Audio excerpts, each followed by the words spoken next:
యెషయా గ్రంథం 64:1. యెషయా గ్రంథం 64 మొదటి వచనం.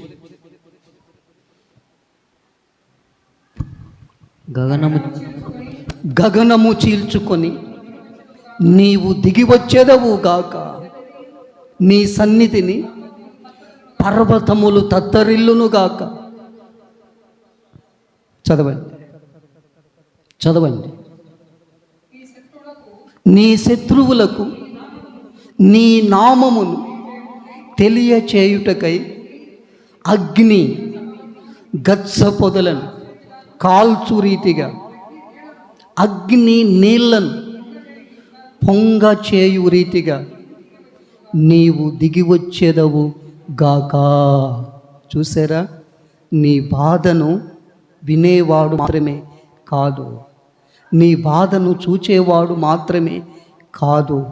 దేవుని బిడ్డలారా, ఆ బాధ విషయమై ఊరికే ఏదో పెదవులతో నాలుకతో ఇలా చేస్తాను అలా చేస్తానని పొడి మాటలు చెప్పేవాడు కాదు.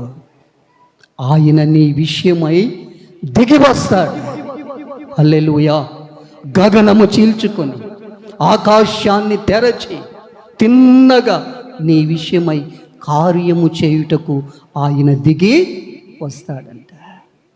నీ శత్రువు ఎవడో ఆ శత్రువుకి తన నామాన్ని, దేవుడు అంటే ఇలా ఉంటాడా, దేవుని పిల్లల దేవుడు అంటే ఇలా ఉంటాడా, ఇలా చేస్తాడా అని చెప్పి శత్రువులకు దేవుడు తన నామాన్ని తెలియచేస్తాడంట, గుర్తు చేస్తాడంట. వీళ్ళ దేవుడు ఇలా ఉంటాడా, వీళ్ళ దేవుడు ఇటువంటి కార్యం చేస్తాడా, వీళ్ళ దేవుడు వీరి పక్షముగా ఇలా యుద్ధము చేస్తాడా అని చెప్పి ఆ దేవుడు తన నామాన్ని శత్రువులకు తెలియచేస్తాడంట. హల్లెలూయా. అగ్ని గచ్చ పొదలను కాల్చు రీతిగా, శత్రువు తలలో ఉన్న తలంపులను ఎలా కాలుస్తాడు? అగ్ని గచ్చ పొదలను కాల్చు రీతిగా, అగ్ని నీళ్లను పొంగ చేయు రీతిగా దేవుడు దిగి వస్తాడంట. ఆ ప్రక్కన రాయబడిన మాట, జరుగునని మేము అనుకొనని భయంకరమైన క్రియలు నీవు చేయగా. హల్లెలూయా. చూసారా, జరుగునని మేము అనుకొనని, ఇది జరుగుతుందా, ఇది అవుతుందా, ఇది ఎలా అని నీ మనస్సులో నీ హృదయములో నీవు అనుకుంటావే. నీ స్థితిని బట్టి, స్థాయిని బట్టి, పేదరికాన్ని బట్టి, దరిద్రతను బట్టి, అనారోగ్యాన్ని బట్టి, ఒంటరితనాన్ని బట్టి, ఏమీ లేదు ఎవరు లేరు అనే నిస్సహాయ స్థితిని బట్టి నీవు మానవ రీత్యా ఆలోచించే ఆలోచనలు చెరిపివేసి నీవు అనుకొనని భయంకరమైన క్రియలు దేవుడు చేయటానికి దిగి వస్తాడు. హల్లెలూయా. దేవునికి మహిమ కలుగును గాక. కన్య మరియ అంటుంది, ఇది ఎలాగూ జరుగును. చూసారా, దేవదూత వచ్చి చెప్పింది, దయాప్రాప్తురాలా నీకు శుభం, ప్రభువు నీకు తోడై ఉన్నాడు.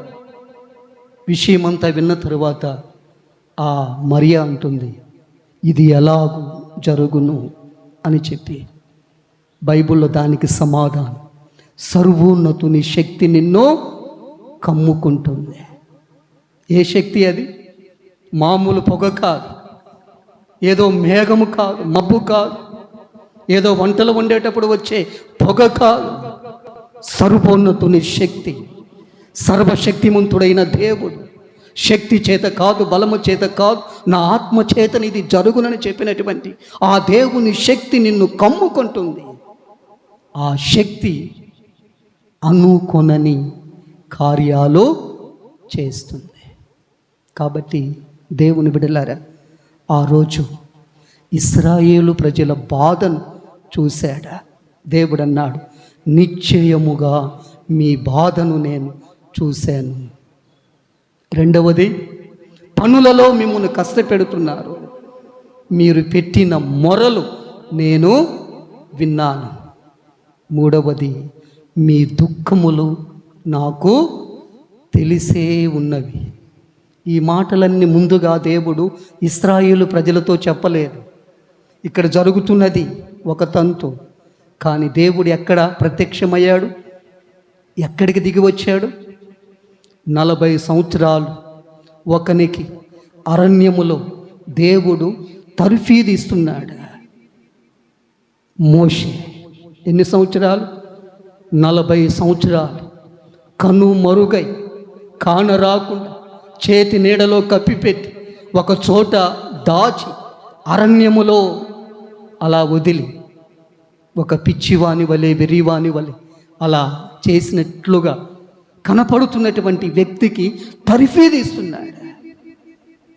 అక్కడికి దేవుడు వచ్చి మండుచున్న పొదలు, ఇందాక చెప్పాను కదా, అగ్ని గచ్చ పొదలను కాల్చు రీతిగా మండుచున్న పొదలో దేవుడు మోషేకు ప్రత్యక్షమై ఈ విషయమంతా చెప్తున్నాడు.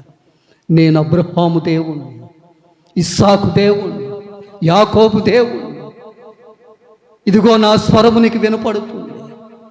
నేను వచ్చినటువంటి ఉద్దేశ్యం, ఇశ్రాయేలు ప్రజలు బాధపడుతున్నారు, మొరపెడుతున్నారు, మూలుగులెడుతున్నారు. వారి దుఃఖాలు నాకు తెలిసే, వారి పక్షముగా నేను దిగి వచ్చాను. నేను నిన్ను పంపుతున్నాను. ఆ చోటికెళ్ళి నా పక్షముగా నీవు నిలబడాలి అని చెప్పి ఆ రీతిగా మోషేకు దేవుడు చెప్పాడు. దేవుని బిడ్డలారా, ఆ రోజు నుండి దేవుడు ఐగుప్తులో అద్భుతాలు చేశాడు, ఆశ్చర్య కార్యాలు చేశాడు. ఫరో యొక్క చెవులు పిండి ఎర్ర సముద్రము దగ్గరికి తీసుకొని వచ్చాడు. దేవుని పిల్లల కళ్ళకు గంతలు కట్టాడు, దారే కనపడకుండా చేశాడు. సముద్రములో దారిని దాచిపెట్టాడు. తేజీ వలె సముద్రాన్ని తిప్పాడు, దారి ఏర్పరిచాడు. దేవుని పిల్లలను అద్దరికి చేర్చాడు. హల్లెలూయా. జరుగునని మేము అనుకొనని భయంకరమైన క్రియలు నీవు చేయగా అన్యజనులు నీ సన్నిధిని కలవరపడతారు. కాబట్టి ప్రియా దేవుని బిడ్డ, నీ జీవితంలో దేవుని శక్తి, దేవుని బలం, దేవుని యొక్క మహిమ, దేవుని యొక్క ఔన్నత్యం, దేవుని సాహస కార్యములు కన్నులారా నీవు చూడాలి. అందుకే దేవుడు అంటున్నాడు, బాధపడే వారి కోరిక నేను వింటాను. బాధ నాకు తెలిసే ఉంది, దుఃఖాలు నాకు తెలిసే ఉన్నాయి, మొరలు నేను వింటున్నాను. వీరెవ్వరికి తెలియదు. దేవుడు మోషే దగ్గరికి వచ్చాడని, మోషేతో మాట్లాడుతున్నాడని, మోషేతో విషయం చెప్పాడని, దేవుడు పని చేస్తున్నాడని. కానీ మోషే వారి దగ్గరికి వచ్చి చెప్పాడు, దేవుడు నా దగ్గరికి వచ్చాడు, నాతో మాట్లాడాడు, మీ దగ్గరికి పంపించాడు, ఇదిగో అని చెప్పి దేవుడు మోషేతో చెప్పిన మాటలన్నీ ఇశ్రాయేలు ప్రజలకు చెప్పాడు.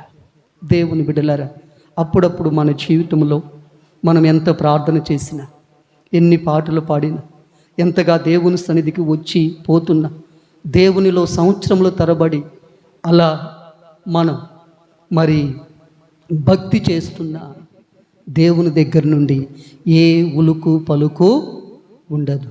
కానీ మన దేవుడు ఎవరంటే రహస్యముగా క్రియ చేసే దేవుడు. హల్లెలూయా.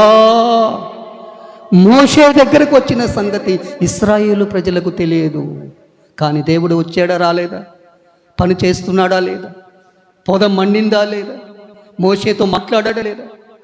రహస్యముగా నీకు తెలియకుండా, నీకు చెప్పకుండా, నీ బాధను విని ఎరిగి కనుమరుగై కానరాకుండా నీ కొరకు పని చేసి, క్రియ చేసి, కార్యము చేసి, నీ విడుదల కొరకు, నీ జయం కొరకు, నీ మెప్పు కొరకు, నీ ఘనత కొరకు, నీ ఐశ్వర్యము కొరకు, నీ విడుదల కొరకు దేవుడు ఆయన రహస్యముగా పనిచేస్తాడు.